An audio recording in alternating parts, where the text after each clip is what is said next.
नमस्कार, मैं हूं आपके साथ अशोक वर्मा। टीवी 20 न्यूज पर फटाफट खबरों के लिए बने रहिए हमारे साथ। जुमे की नमाज को लेकर आज प्रशासन सख्त है। जनपद में हर जगह फोर्स तैनात कर दी गई है और शांति व्यवस्था बनाए रखने के लिए पुलिस और प्रशासन द्वारा अपील की गई है।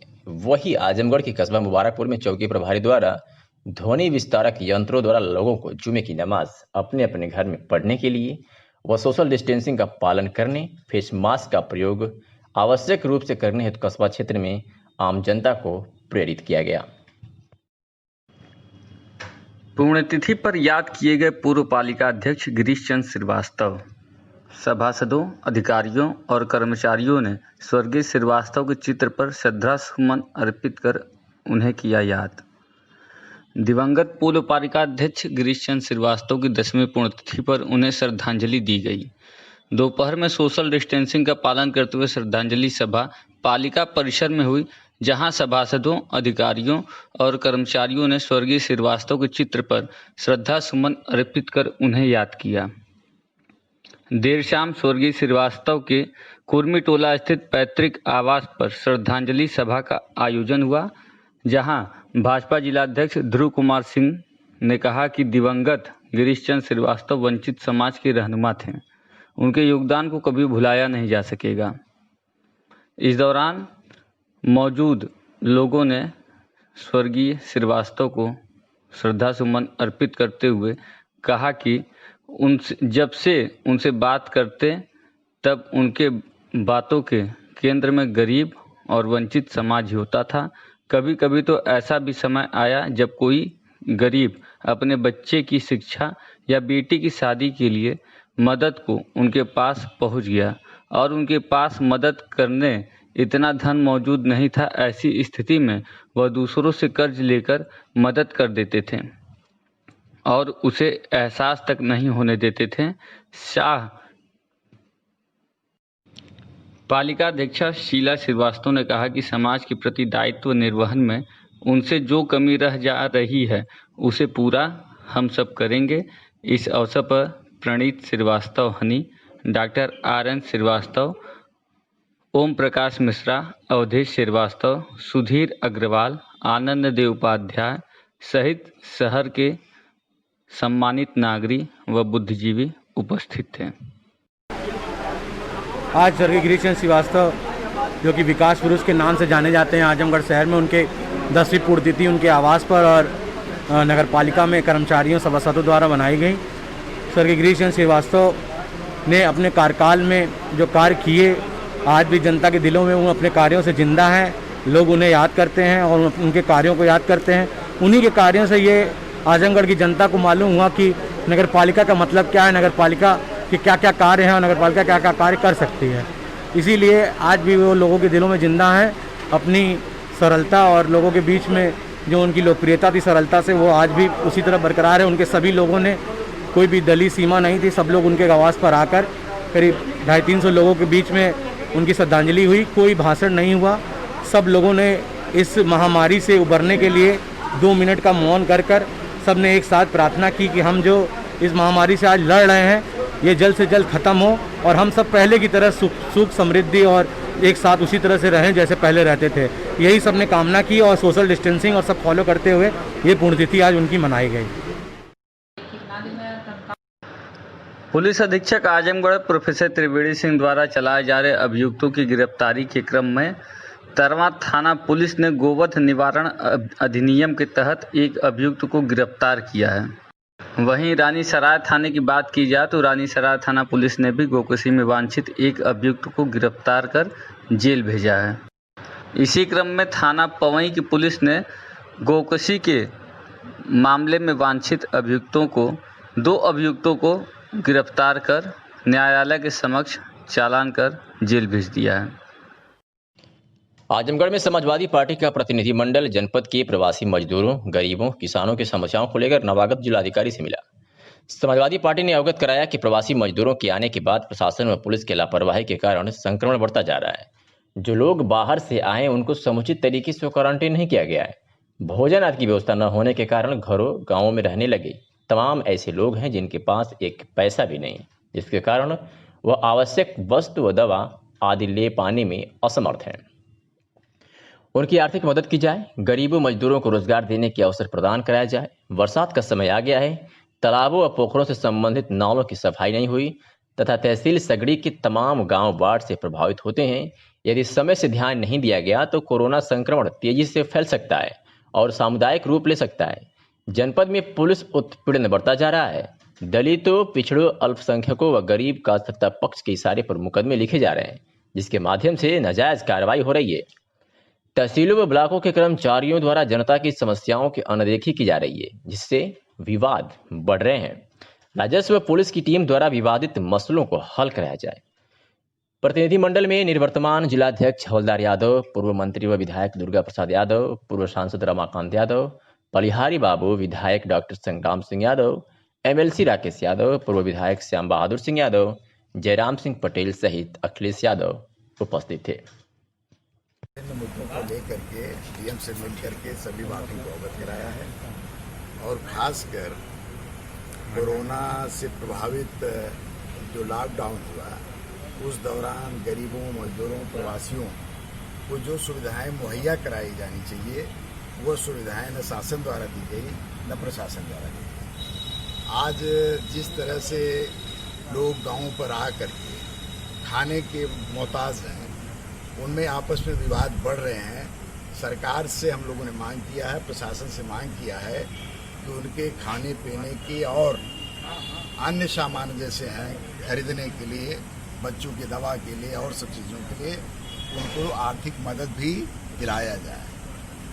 तीसरी बात, जो जनपद में पुलिस द्वारा थानों पर बैठ कर के भारतीय जनता पार्टी के लोग मुकदमे दर्ज करा रहे हैं, थानों को चला रहे हैं, लोगों गरीबों को पीड़ित कर रहे हैं, पिछड़ों, दलितों, अल्पसंख्यकों के खिलाफ लोग उनको परेशान करने के लिए मुकदमे दर्ज करा रहे हैं। ऐसे मामलों में संज्ञान लेकर के आपसे हम लोगों ने डीएम साहब से निवेदन किया है कि पुलिस का जो उत्पीड़न है उसको बंद कराया जाए। गरीबों, दलितों, पिछड़ों और अल्पसंख्यकों पर इस तरह के उत्पीड़न बढ़े हैं और कुछ जाति विशेष के लोगों द्वारा वहाँ पर जिस तरह से बैठ करके लोगों को अपमानित किया जा रहा है जात के नाम पर, धर्म के नाम पर, यह चीज़ें बंद होनी चाहिए। और तहसीलों पर जो कर्मचारियों द्वारा नाजायज़ तरीके से वहाँ पर गरीबों का उत्पीड़न किया जा रहा है उसको बंद किया जाए। और जो मरीज़ हैं जनपद में कोरोना के अलावा तमाम ऐसे मरीज़ हैं जो तमाम बीमारियों के जो पहले से चल रहे हैं, किडनी है, कैंसर है, लीवर है, हार्ट है, अन्य बीमारियां जो हैं, ऐसे मरीजों को डॉक्टर नहीं देख रहे हैं, तो चाहे वो सरकारी अस्पताल हो चाहे प्राइवेट हॉस्पिटल हो, उन सबको निर्देश दिया जाए कि पेशेंट को, मरीजों को देखने का काम करें जिससे कोई अकाल मौत का शिकार न हो। मुख्य चिकित्सा अधिकारी डॉक्टर ए.के. मिश्रा ने बताया कि कोरोना संक्रमण की जांच हेतु पूर्व में भेजी गई सैंपल्स की जांच रिपोर्ट में से एक मरीज की जांच रिपोर्ट पॉजिटिव प्राप्त हुई है। यह मरीज कोटकिला सदर का रहने वाला है। सीएमओ ने बताया कि संबंधित तहसीलों से रिपोर्ट प्राप्त होने के उपरांत कंटेनमेंट जोन घोषित होगा। सीएमओ ने कहा कि अब तक कुल 164 कोरोना पॉजिटिव मरीज पाए गए हैं। वर्तमान समय में 75 एक्टिव केस हैं, 85 मरीज स्वस्थ होकर डिस्चार्ज हो चुके हैं तथा 4 मरीज की मृत्यु हो चुकी है। जिला मजिस्ट्रेट राजेश कुमार ने बताया कि जनपद में नोवेल कोरोना संक्रमण के पूर्व प्रेषित सैंपल्स की जांच रिपोर्ट आने के उपरांत जनपद आजमगढ़ के मोहल्ला कोटकिला, वार्ड बास बहादुर, नगर पालिका परिषद आजमगढ़ तहसील सदर में एक व्यक्ति के कोविड-19 से संक्रमित होने की पुष्टि हुई है। जिला मजिस्ट्रेट ने कहा कि कंटेनमेंट जोन के निर्धारण के संबंध में दी गई व्यवस्था के अनुसार जनपद के मोहल्ला कोटकिला, वार्ड बास बहादुर, नगर पालिका परिषद आजमगढ़ तहसील सदर का संपूर्ण क्षेत्र कंटेनमेंट जोन होगा। पूर्व में 68 कंटेनमेंट जोन घोषित किए जा चुके हैं। अब इस प्रकार कुल 69 कंटेनमेंट जोन हो चुके हैं। इन क्षेत्रों में जिलाधिकारी ने कहा कि कंटेनमेंट जोन प्रोटोकॉल का 100% अनुपालन किया जाएगा। भोजपुरी पटल पर कोरोना काल में भोजपुरिया ठाट निराली बा, आप लोगन से निहोरा बा, कुछ नीक नहीं खिलागत, आपन आपन ख्याल राखी। इसी भाव से गीतकार कहता है कि ठोकरो इतना बता दो, गांव कितनी दूर है। लॉकडाउन और सामाजिक मूल्यों के साथ विपरीत परिस्थितियों में एक प्रसिद्ध गीतकार लाल बहादुर चौरसिया की गीत प्रवासियों की दशा और स्थिति को दर्शाती है। अंतर्राष्ट्रीय भोजपुरी संगम के संयोजक वरिष्ठ रंगकर्मी अरविंद चित्रांश ने किसी की लाइन कहते हुए कहा है कि कौन कहता है कि दिल सिर्फ सीने में होता है, तुझको लिखूं तो मेरी उंगलियां भी धड़कती है। ऐसे ही अंतर्राष्ट्रीय भोजपुरी संगम के गीतकार अरौला क्षेत्र आजमगढ़ के एक किसान परिवार से ताल्लुक रखने वाले लगभग 25 साल से गजल और गीत की रचनाएं रचने वाले लाल बहादुर चौरसिया। लाल की एक महत्वपूर्ण रचना जो कोरोना काल में प्रवासियों की स्थिति को दर्शाती है और ऐसे में अपना गांव ही याद आता है। सूर्य संग्राम महुआ चैनल पर प्रसिद्ध अभिनेता सांसद रवि किशन और लोक गायक वीरेंद्र भारती के साथ सम्मानित होने वाले सशक्त गीतकार लाल बहादुर चौरसिया लाल के इस विषम परिस्थिति में एक भोजपुरी रचना बड़का भैया शहर से अइले केहू नइखे बोलत बा खूब वायरल हो रही है, जिसे यूट्यूब पर प्रधुम यादव, धूम, गंगा गुंजन सहित अनेकों गायकों ने अपना स्वर दिया है। इसके अलावा इनकी तमाम रचनाएं आएंगी कब पूर्णमासी, नब कब थाल सजाएगा, मेरी बचपन का मेरा गांव, सुहानी पीपल की वो छाँव, कहाँ है ढूंढ रहा हूँ, वह भूख से व्याकुल, उधर है पांव थक कर चूर है। कोरोना काल में खूब सराही जा रही है ये कविता कि बड़का भैया शहर से अइलन केहू नइखे बोलत बा, लमवे से अब छुटका बड़का सबही मेथी छोलत बा। अरविंद चित्रांश ने कहा कि प्रवासियों पर लाल बहादुर का गीत माननीय संवेदना का अनुपम उदाहरण है। आइए सुनिए। काल चक्र ई ऐसन सबके, काल चक्र ई ऐसन सबके, चढ़ल कपारे डोलत बा, अब बड़का भैया शहर से अइलन केहू नइखे बोलत बा।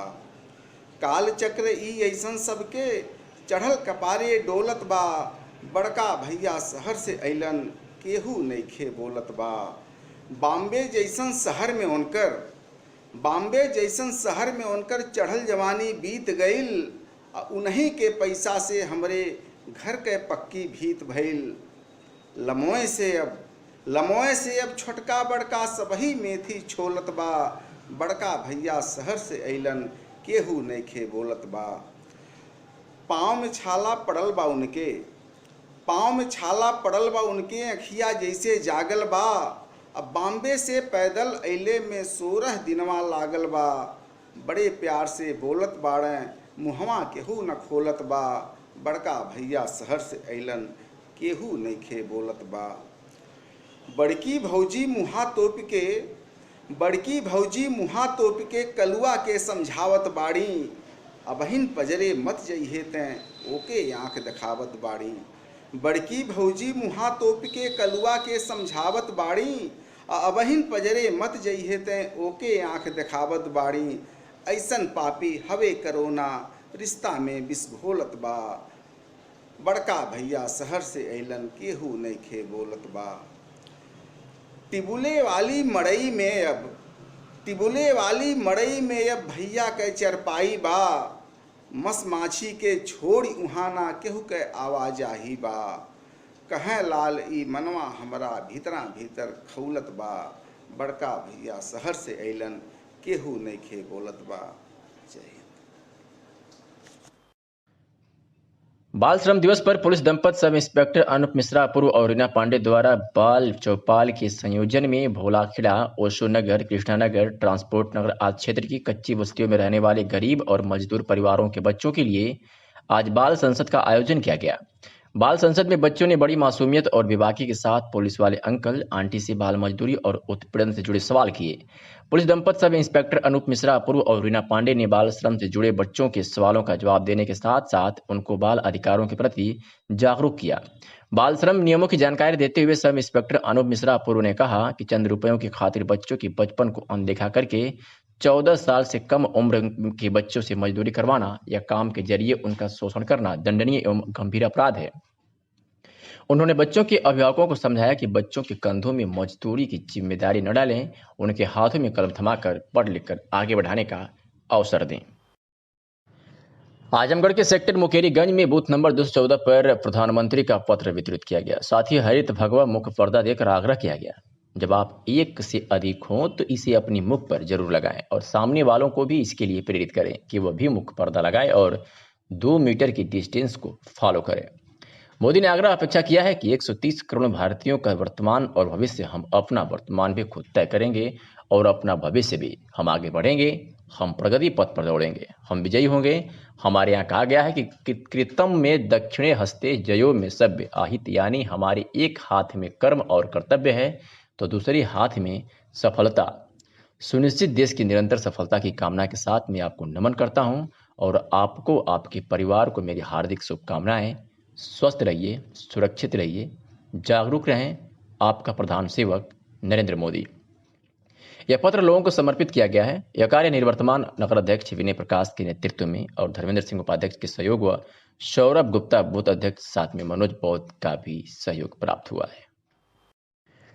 आजमगढ़ जिले के महाराजगंज थाना क्षेत्र के सिकंदरपुर आयमा गांव में बुधवार की देर शाम बच्चों के विवाद को लेकर दो पक्षों के बीच हुए संघर्ष में दर्जन भर लोग घायल हो गए थे, जहां तनाव को देखते हुए गांव में पुलिस के साथ पीएसी भी तैनात कर दी गई है।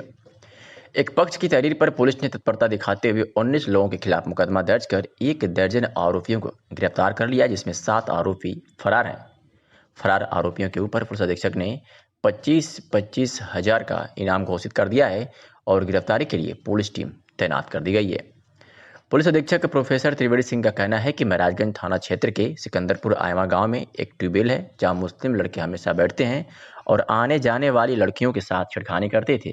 इसी बात को लेकर दलित पक्ष के लोगों ने ऐतराज जताया, जिस पर दूसरे पक्ष के लोगों ने हमला बोल दिया, जिसमें दर्जन भर लोग घायल हो गए थे। इस बाबत क्या कुछ कहा एसपी आजमगढ़ प्रोफेसर त्रिवेणी सिंह ने, आपको सुनवाते हैं। परसों शाम की घटना है। महाराजगंज थाना क्षेत्र के अंतर्गत सिकंदरपुर आयमा गांव है। उसमें गांव के जस्ट सटा हुआ एक ट्यूबवेल है जिसपे मुस्लिम पक्ष के लड़के बैठे रहते थे और सटी हुई दलित बस्ती है। वहाँ से जो लड़कियां निकलती थी, अनुसूचित जाति की लड़कियां या औरतें निकलती थी, उस पर छीटाकसी करते थे। इसको लेकर के जब अनुसूचित जाति के लोगों ने इसको आपत्ति की तो इन लड़कों ने, जो मुस्लिम पक्ष के लड़के, आक्रामक हो गए और जाकर के मारा पीटा, पथराव किया। उसमें करीब 10 से 11 लोगों को चोटें थी। उनको इलाज कराया जा रहा है। गंभीर धाराओं में मुकदमा किया गया है। इसमें 12 लोग गिरफ्तार हो गए हैं, 7 लोग फरार हैं। हमने 4 टीमें गठित की है, वो भी तुरंत गिरफ्तार किए जाएंगे।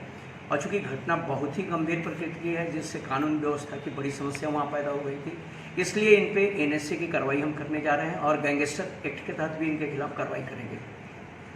देखिए, इसमें कुल 12 लोग गिरफ्तार हो चुके हैं, वो जेल जा रहे हैं और जो 7 लोग फरार हैं, जिनके लिए हमारी टीमें अभी भी लगी हुई हैं, उन पे मैंने 25-25 हजार रुपये का 7 पे इनाम घोषित कर दिया है।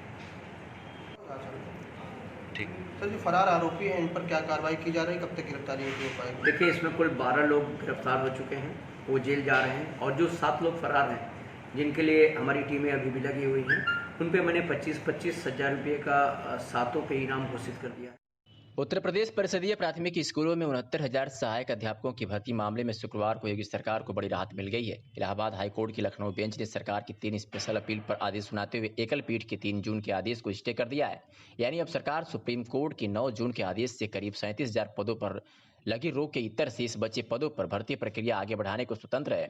हाईकोर्ट की एकल पीठ ने 3 जून को भर्ती प्रक्रिया पर अंतरिम रोक लगा दी थी। 2 सदस्यीय खंडपीठ ने 8 जून को मामले में 3 जून के अंतरिम आदेश पर रोक लगाए जाने की बिंदु पर सुनवाई पूरी करने के उपरांत अपना आदेश सुरक्षित करते हुए अभ्यर्थियों के अधिवक्ताओं को लिखित बहस 24 घंटे में दाखिल करने का निर्देश दिया था। उक्त तीनों अपीलें राज्य सरकार की ओर से परीक्षा नियंत्रक प्राधिकरण ने दाखिल की है। एकल पीठ ने 8 मई को जारी उत्तर कुंजी को चुनौती देने वाली दर्जनों याचिकाओं पर सुनवाई करते हुए पाया था कि कई प्रश्न और उनके उत्तर भ्रमित करने वाले हैं और कई तो प्रथम दृष्टया स्पष्ट तौर पर गलत प्रतीत हो रहे हैं। लिहाजा एकल पीठ ने विवादित प्रश्नों को यूजीसी को भेज दिया था। जिलाधिकारी राजेश कुमार ने बताया कि रबी विपणन वर्ष 2020-21 में केंद्रीयकृत प्रणाली के अंतर्गत न्यूनतम समर्थन मूल्य योजना के अंतर्गत जनपद आजमगढ़ के सचल क्रय केंद्रों के माध्यम से किसानों से गेहूं क्रय किए जाने का निर्णय लिया गया है। ग्रामीण क्षेत्र में एक स्थान परिसर में व्यक्तिगत सामूहिक रूप से 100 कुंतल या उससे अधिक गेहूं सचल क्रय केंद्र के माध्यम से बेचने के इच्छुक किसान निकटतम क्रय केंद्र प्रभारी अथवा जनपद में स्थापित गेहूं नियंत्रण कक्ष से संपर्क कर सकते हैं। उन्होंने कहा किसान भाइयों से अपील किया कि सरकार द्वारा गेहूं सचल क्रय केंद्र के माध्यम से मूल समर्थन योजना अंतर्गत गेहूं बेचकर अपनी उपज का लाभकारी मूल्य प्राप्त करें।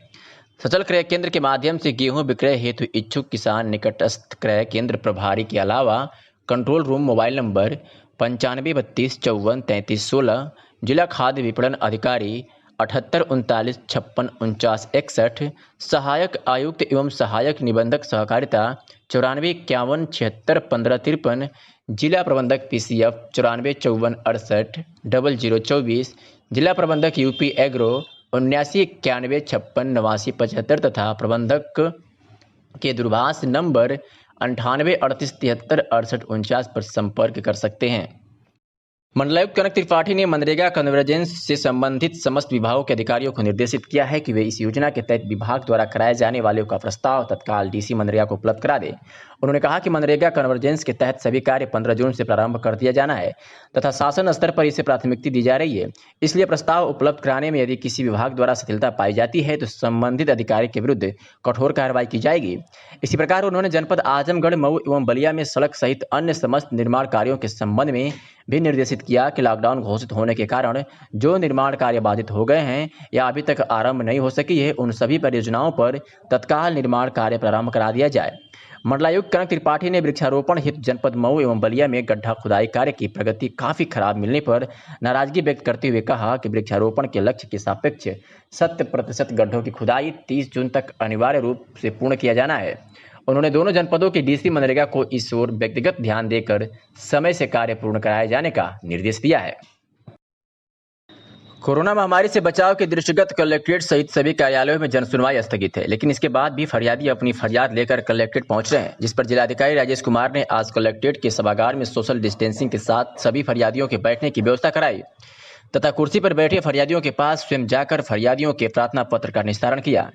इसके साथ ही फरियादियों की समस्याओं का निस्तारण करने के लिए जिलाधिकारी ने कलेक्ट्रेट के नाजिर को निर्देश दिए कि 35 नंबर हॉल में सोशल डिस्टेंसिंग को ध्यान में रखते हुए फरियादियों के बैठने के लिए 2-2 गज की दूरी पर कुर्सी की व्यवस्था कराएं, जिससे फरियादी वहां बैठेंगे और वहां पर जिलाधिकारी स्वयं जाकर फरियादियों की समस्याएं सुनेंगे। इसके साथ ही बिजली, पंखे की पर्याप्त व्यवस्था सुनिश्चित कर लें।